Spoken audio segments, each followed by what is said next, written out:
Hello friends, welcome to Code Crush Coding.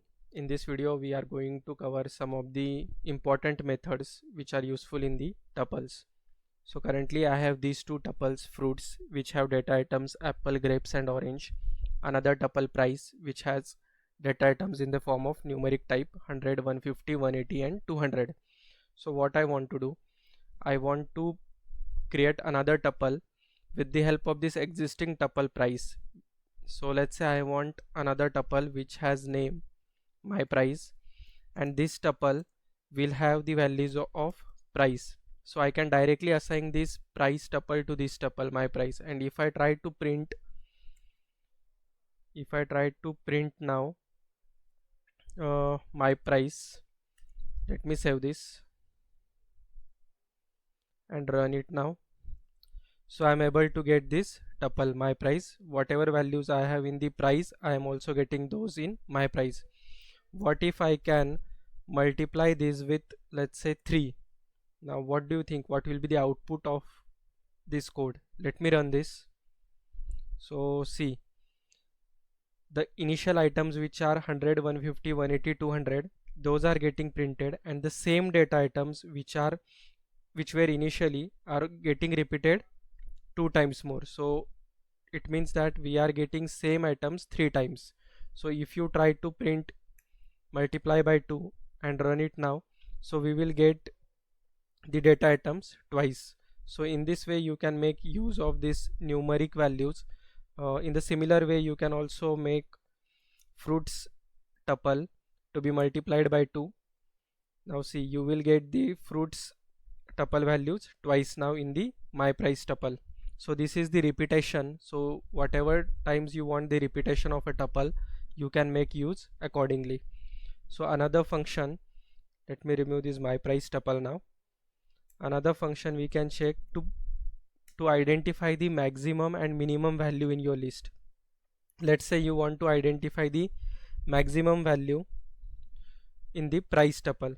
So you need to provide your max method. So see, it is existing method max, and here you need to provide the name of your tuple. So let me provide a price. Let me save this and run now. So see, I am getting a 200 value. So this is the max price I have in my tuple. So in similar way, if you try to provide in fruits, let me run this code. So I am getting here orange. Why I am getting here orange? Because alphabetically first there will be A, then G, then O. So that's why it's providing as orange. In the similar way, if I try to print min now, so it will print apple, because in alphabetical order A will be printed first. And if I try to print minimum value in price, I will get 100, because 100 is the lowest number in price tuple. So in this way you can make use of max and min function in tuple. Also another functions you can check. Let me show you one of the function. If you want to get the index position of any data item in tuple, you can make use of index function in tuples. So you need to provide the tuple name. Let's say I want to provide price dot. So these are all the valid methods which will be applied to tuple. So this is the index method. So I will select index, and I want to check the index of 180 now. So I will provide here the value 180. Let me save this. So what will be the output? This will be 0th position, first and second. So we should get 2 as the index value here. So see, we are getting here 2 because 180 is stored at second position. If I want to get the position for orange, so how I can provide this? I will say here orange. So I'm getting here error because this is of string data type. You need to provide it in inverted commas, right? So this is how you provide orange. Now save it. We should get here 2. What error we are getting here? It says line number 4, print index orange tuple dot. Okay, because we haven't in price we don't have orange, right? We have provided here price. So here we need to provide fruits.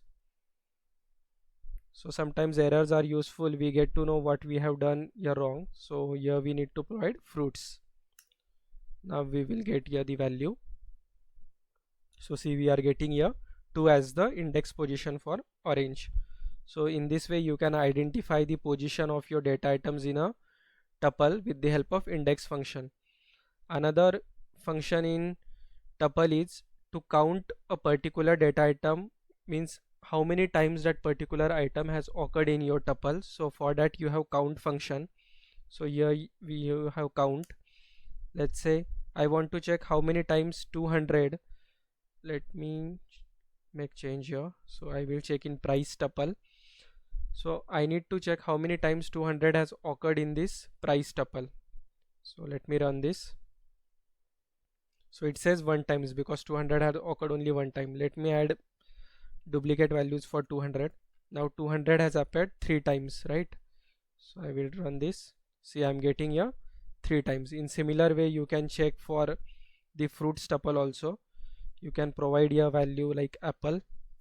Now apple has occurred only once, so it will print 1. Let me modify the tuple name fruits, save it,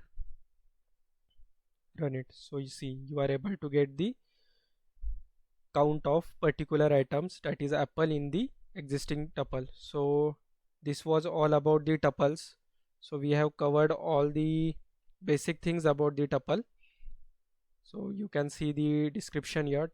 Tuples are used to store multiple items in a single variable. Tuples are written with round brackets. This is the example of tuple. We have seen the index position of tuples. Also we have seen it allows the duplicate values. Also we can see how it says that tuples are unchangeable. Yes, tuples we cannot directly change them. To change the tuples we need to convert them into list. That video also we had covered. So that was all about the tuples. So we will see next topic in another videos. Thank you for watching.